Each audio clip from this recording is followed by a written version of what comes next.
Yeah. I thought the Sidemen video would be my last, but then I remembered I had this. So, we got Faze Sensei got robbed. Hold on, no, that's not right. Faze Sensei got robbed, but so did King Kenny. From the Wade concept, you know what I'm saying? All right, so Let's get to morning it. after the fights, everybody just breathe because what an event. We're going to talk about all the other fights separately It felt like today. such a great The event. only thing, the main thing to talk about in this video, you can hear my voice is damn near gone, but we're going to get through it. We have to talk about Sensei versus Kenny and how Faze Sensei was robbed here, but that's not Kenny's fault. Why? Breakdown. Let's go. Okay, so everybody knows what happened yesterday. Kenny and Sensei had probably the best technical fight on the card. I think from start to finish, both guys executed a game plan, and I would even say Kenny executed his game plan, maybe even a little more, but Sensei was the winner of this fight, and I'm going to break down exactly how rounds 1 through 4, what happened, and then even the decision itself and why it didn't really make a lot of sense. Video. But let's start with round 1. In the first 10 seconds of the fight, maybe even first 15, Sensei comes out, big right hand over Kenny's jab, and I think it was more so due to the fact that Sensei wanted to come in and counter Kenny, and Kenny was used to popping his jab, but got a little long with it, and Sensei, over the top, big right hand, wobbles Kenny right away, but here is where, I won't say the shenanigans because that's not the right word, but here's where the confusion started, because the referees all night were giving very, very generous standing 8 counts, right? There was rushing in as soon as someone got clipped, and I understand for the level these guys are on, you can't just let them go out on their shield. Again, their first time in 10-ounce gloves. So I don't have a big problem with it, but the fact that Sensei was following up on the right hand that wobbled Kenny, and the legs were going, Kenny, fair play to him, was able to stay in there, but the referee coming in and stepping in before Sensei had a chance to follow up, and actually put Kenny on the canvas is the reason for a little bit of the messy judging that we're going to see in a little bit, but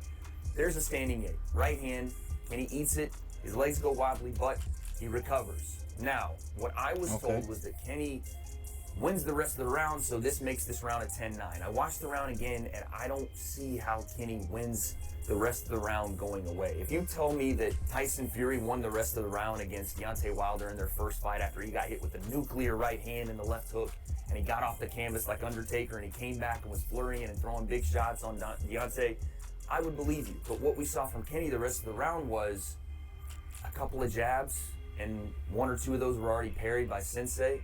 And Sensei went to the body once again in that round. I don't see how you give that a 10-9 round in any other scoring format. That standing 8 is almost automatically a 10-8. And again, I want to make sure that Wade knows more than me. This is not Kenny's fault. When I was watching, I was Kenny's like, is that a 10-9 right or a 10-8? Being able to stay on his feet, work the cobwebs out, come back, work his jab, get back to his game plan. There's not another guy on this card that could have taken that right hand and it's not only stayed up, but come back and fought and started to have success because, again, that's round 1. 10-8 to Sensei, that's my read. Because, again, I don't think Kenny did enough to come back and take a point back. There was a couple of jabs there, but a couple parried. Not too much landing clean. And I know I'm going to sound biased, guys. I understand this. But No, bro.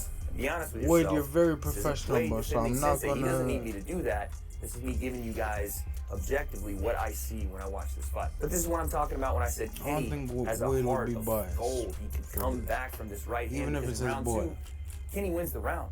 Kenny comes back and works his jab. And I don't know if this was even something that Kenny realized in the moment, but because of that big shot in the first round, he never opened up with that right hand. And even speaking with Sensei, he wanted Kenny to come forward so that he could throw that right hand and Sensei could come over the top of the left hook. He wanted the left hook. I can tell you this from talking to him for months and months and months. He wanted to check left hook. He wanted to counter. He wanted to bait Kenny. Boom, left hook over the top. But Kenny wouldn't give it to him.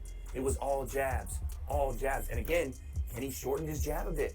Chin was down here. He wasn't elongating, throwing. He was boom, boom, boom. So that was success. That was the reason Kenny was able to win round 2. And again, it wasn't necessarily a back and forth round, but Kenny just on his bike, ring pressure, ring generalship. that was the reason, and Sensei kind of let the gas off in 2, and he was able to pop him with his jab continuously. He takes that round. Okay. Round 3 is one I think a lot of people are looking at and saying, well, Kenny could have got it with his ring pressure or his ring generalship or his jab. Again, I encourage you guys to go back and watch the 3rd round. Kenny is active, sure. He's active with his jab, but it's not effective, a jab, right? Activity needs to have effect. Activity for activity's sake doesn't mean a lot when the other guy rocks you with a big shot, another right hand in this round from Sensei. Again, catches Kenny, hurts him a bit. Kenny, fair play to him. Yeah. Rock solid, by the way. The chin on Kenny, you can't question it. And the heart on Kenny, you can't question it. But no doubt. As Kenny continues to throw his jab, you're seeing parries. You're seeing him catch on the glove. Sensei avoiding the shot. There's a couple that land, and again, fair play to Kenny. He had a game plan, he stuck to it. But round 3 with the double up hook, Sensei downstairs, upstairs, and the right hand. I didn't see enough from Kenny. Yes, activity, yes, ring generalship, but that's damage is scored first.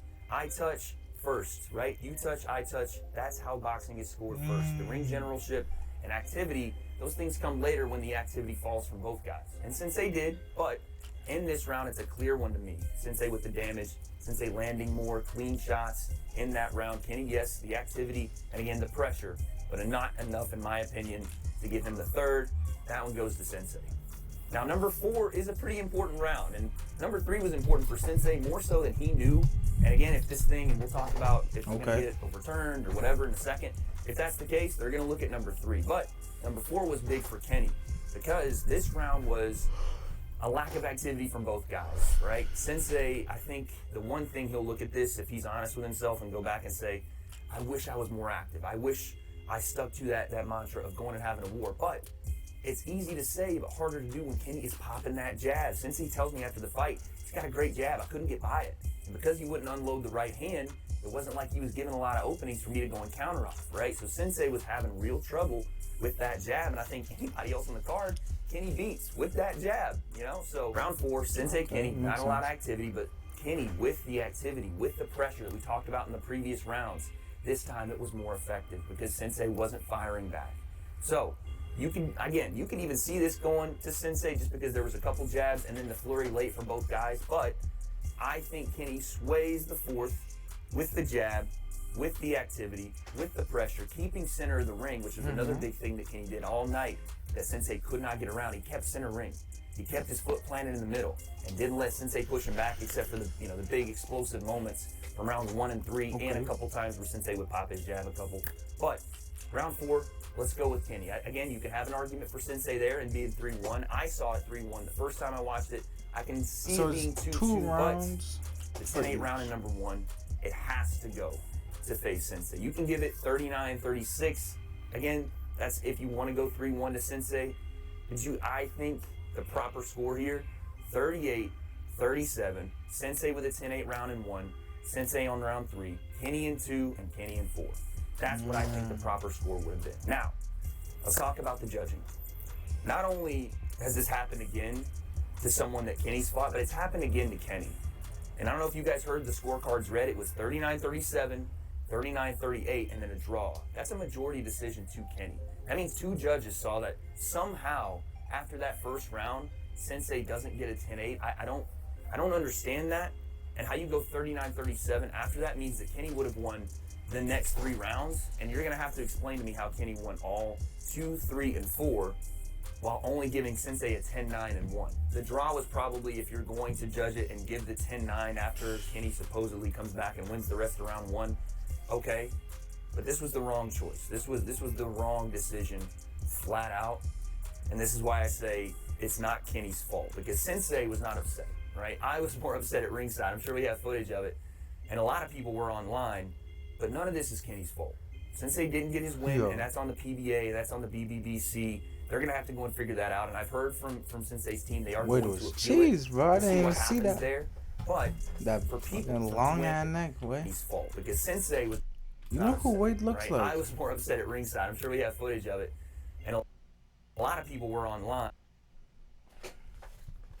Hold on, bro. Let me find the name, bro.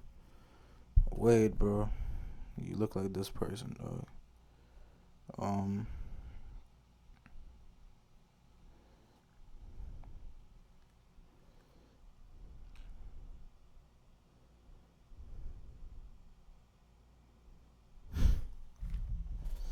Okay, y'all see this image, right? Y'all see this image of Wade.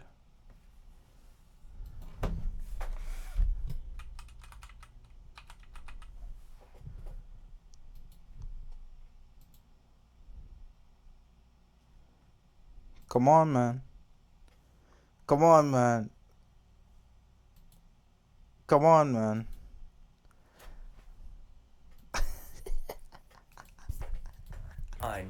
But none of this is Kenny's fault. Sensei didn't get his win, Oh, and that's damn. on the PBA, that's on the BBBC. They're going to have to go and figure that out. And I've heard from Sensei's team they are going to appeal it. We'll see what happens there.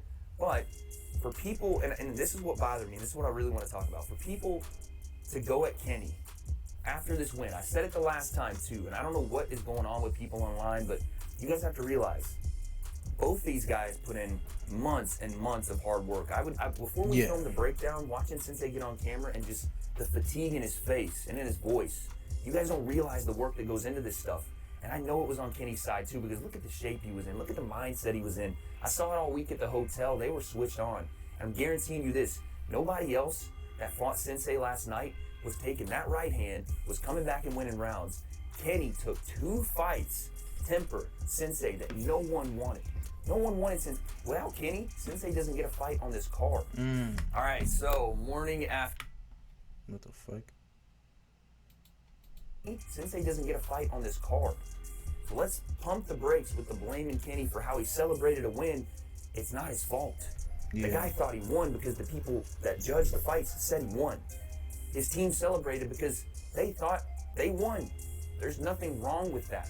And even after the fight, you know, Kenny is saying, hey, listen, this might get overturned. He's handling it with all class, all respect to Kenny, because again, no one else would have done what he did. And there was a guy with 10 years of experience. 10. Kenny has 2 fights, 1 year of experience. Give him the credit for the hard work he put in.